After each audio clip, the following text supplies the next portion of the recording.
I don't care how I feel. Yeah. I don't care if I feel happy or sad. It doesn't really affect what I do each day. I do the exact same things. I act the exact same way.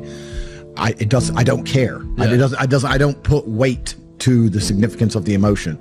So I always consider myself a happy person, but if I woke up and I was slightly less happy one day than another, it wouldn't affect anything I do, and I wouldn't put any relevance to it. I'm human, and that's life.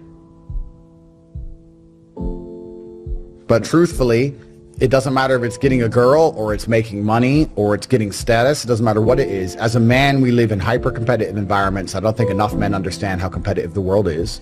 If you want a girl, you're competing against other men. You're not the only man who had the idea of getting that girl. There's no girl you're going to see and go, oh, I'll get that girl, and didn't cross anyone else's mind. Everybody else wants her. You have to outcompete other men. You have to be as competitive as possible. You have to be as successful as possible in all realms. You have to be as good-looking, as funny, as smart, as spontaneous, as interesting, as charismatic, as rich as possible. You need to try very hard to be your absolute best. And as you become a better man, you'll crack through different tiers of attractiveness, and eventually you get to the top and you'll be able to have any girl you want. But the truth is, I have a lot of guys ask me, similar to your question, a guy will come to me and go, how do I get a girl? I'm like, bro, you're a loser. Yeah, but I know, but how do I get a girl? Well, you're a fucking loser. You're a loser. Why are you asking me? It's like saying, how do I win a race with a push bike? You're racing Ferraris. What do you want me to do? Yeah. There's only so much you can do. There's only so hard you can pedal. There's only so many tricks and tips. There's only so many game things you can say, so many pickup lines. If you're a loser, it's going to be very, very difficult, and it's going to get harder and harder. The game is rigged to become harder and harder for men. It's not getting easier. It's going the other way. And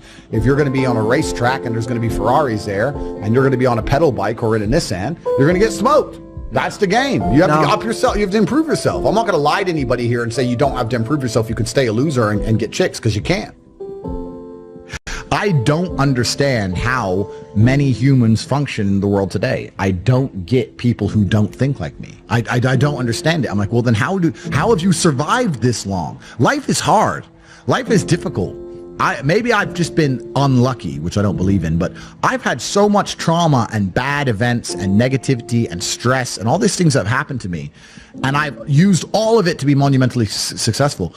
If I wasn't that way inclined, with the workload that God put on my shoulders, I'd just be in a ditch somewhere. Yeah. I would have killed myself by now. Like, I don't understand how people are functioning. If you're not thinking like me and you're going through life with any other mindset, you've been extremely fortunate that God smiled on you and allowed you to sit around most of the time doing jack shit, and you have yet to be punished for that. Yeah. I could never have lived that life. If I was a bit lazy or a bit, or I was a bit of a snake, or if I lied to people, I'd be dead by now. Yeah. Like, so a lot of these people are just absolutely and utterly blessed by God that they managed to go through life with such a non-competitive mindset, and they still breathing. Like, I don't understand how people can think any other way. Yeah. I've spoken to dudes and like, I had a bad couple months. Why? Oh, my girl left me. You've wasted months? You've wasted months over some... Like, you had the... Think of how much God loves you to have given you the grace and given you the opportunity to waste months of human time over some chick. Like, talk about blessed head to toe. If I waste months, empires are going to collapse. I'm going to end up in a cell or dead if I waste months. I have things to do every single day. I can't waste a second. Like, these people are just absolutely infinitely blessed, and their mindset is a product of that, because they're spoiled children. Absolutely spoiled children. If you're going through life with any other mindset besides a hyper-competitive one, where you are capable of competing with some of the most dangerous men on the planet in all their forms, me and my network, and also my competitors. If you don't have that mindset, then you have to understand that you are spoiled. Yeah. You're spoiled by your reality, because there's a whole bunch of people out here daily who fail. There are men out here who fail daily, and they have yet to feel the true consequence for it. They fail to go to the gym when they know they should have gone to the gym. They fail because they forgot their keys and it took them 10 minutes to find them. They fail because they replied to a question they got sent on WhatsApp the wrong way. They fail because they didn't smile when they were supposed to. They didn't say please and thank you to that person who helped them. They fail because they didn't say hi to that girl who's looking at them out the corner of their eye. They just fail perpetually. They go through life missing every opportunity and just failing. And somehow we've built a society which is so soft, and God is so giving and so graceful, that they still have a place to eat and somewhere to sleep, and they're still surviving. That shows how nice God is. Yeah. Because before this society, truthfully, if you were that level of failure, you would be dead. Survival of the fittest. It's survival of the fittest. And none of these men out here are fit. No. Their mindset isn't fit. Their reality isn't fit. They're failures. They're failures. Yeah. And they're just failing every single day. I'm like, oh, but you know what? Tomorrow I'll go to the gym. Yeah. You've been failing your whole life. That's all you've done is fail. And then you sit and wonder why people like me absolutely and utterly outcompete you. It is so easy to become a top tier male in the world today because the competition is so ridiculously low. There are 2% killers like me, and everybody else amateur, head to toe amateur. They can't even pay attention to anything. They can't try anything. They're amateurs. And it's really mind blowing to me because I've tried with all of my computational power to imagine having a mindset different to mine. And I just can't see a reality worth having. I can't see a reality worth living. I can't see how you're going to build a life worth experiencing if you have any other mindset. I can't see it. Yeah. I've never met somebody with a fantastic life who did not completely and utterly believe in themselves. I've never seen somebody massively succeed and they didn't believe in themselves, ever. I've never seen somebody who just allows life to happen to them and become blown off course by some sadness, end up doing massively monumental and important things. I've never seen it. It's never happened. It does, and it's never going to happen. If I'm unhappy with something and I'm uncomfortable with something, I fix it. Yeah. That's endless motivation, which I don't truly believe in as a concept, but that's endless fuel for the fire. Right. If I was unhappy with something about myself, regardless of what it was, I would be able to take all of that discomfort and turn it into endless energy to get the problem fixed. Yeah, exactly. But these people seem to it's okay to be unhappy. Yeah, well, these people seem to sit and say, I'm really unhappy with X, but then stay doing X. So I don't believe they're truly actually unhappy. What you'll notice if you live life long enough is that somebody will sit and say to you, I'm unhappy being a loser. You say, why are you a loser? I just sit at home and play video games 7 days a week. And you're like, okay.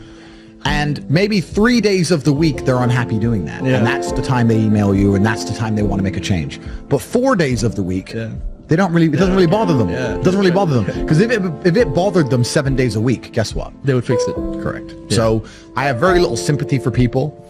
And that's not because I'm not a nice person, but it's because I've been so hard on myself and I've been through so many things that were difficult, and I've been through so much pain and trauma myself, some of it self-inflicted, some of it given to me by God to make me a better person. But I've been so difficult on myself. It's very hard for me to look at somebody who's refused to be difficult on themselves and see them as my equal or feel sympathy or pity for them. Why would I feel pity for somebody who took the easy route when I took the hardest possible route? I took the hardest possible way to be the man I am, and you were too big of a... And now you want me to feel sorry for you? I don't feel sorry for you. I don't feel sorry for these people. And because as a man, you can be anything you decide you want to be. That's the beauty of being a male. You can build your character completely from the ground up, just like a video game. Every single thing about me that people respect, I built. I was not born a world champion kickboxer. I was not born this intelligent or intellectual. I was not born this rich. I was not born this strong. I was not born this confident. I was not born this interesting. I was not born this charismatic and humble and gorgeous and tall and strong and sexy. I was not born none of these things. I became these things myself. So I deserve all the spoils of war. And anybody who decides they don't want to work hard enough to become those things, then they deserve to sit and accept they're my inferior. That's their problem. So you talk a lot about purpose, and what is your thoughts as to, do you have like an exact answer as to why we are created as humans and why we are here? Like, what is the purpose of life? Why have we been given life? I think we're here to struggle and to learn. I don't think we're here to be happy. That's why when we keep going back to the happy argument, I've always found that kind of frustrating and annoying. And someone goes, oh, but I want to be happy. Why? Why? Why do you want to sit there and laugh? Like you were happy your entire childhood. That's your happy days. You're allowed to be happy as a kid. Finished. It's all over now, right? You're a man. You have responsibilities. I think we're here to do important. Provide, protect, and we're also here to do important things. And important things are going to be difficult, and they're going to be hard, and you're going to get frustrated. But that's what gives you purpose. I don't see anyone who's chasing happiness. I think that's a very feminine frame. I understand why some women just want to be happy. I don't know how it feels to be a girl because I'm not one. But in my experience, I know women who just want to be happy. Girls just want to have fun. Fine. But you're a man, right? And if you're a man, then it's absolutely not really a different experience of life. I think we're here to struggle. I think we're here to endure pain. I think we're here to just see how hard we are to kill. I think that going through terrible things and living through them and coming out the other side is one of the most fantastic things about being human. I think that it's almost like once you understand what life is really about, there's no emotion which isn't enjoyable. The only emotional state which can be seen as detrimental is feeling nothing at all. But if you're sitting at home and you're feeling truly heartbroken, at least you're feeling something, right? And I think that's the whole part of being human. I think we're here to struggle. I think we're here to go through pain.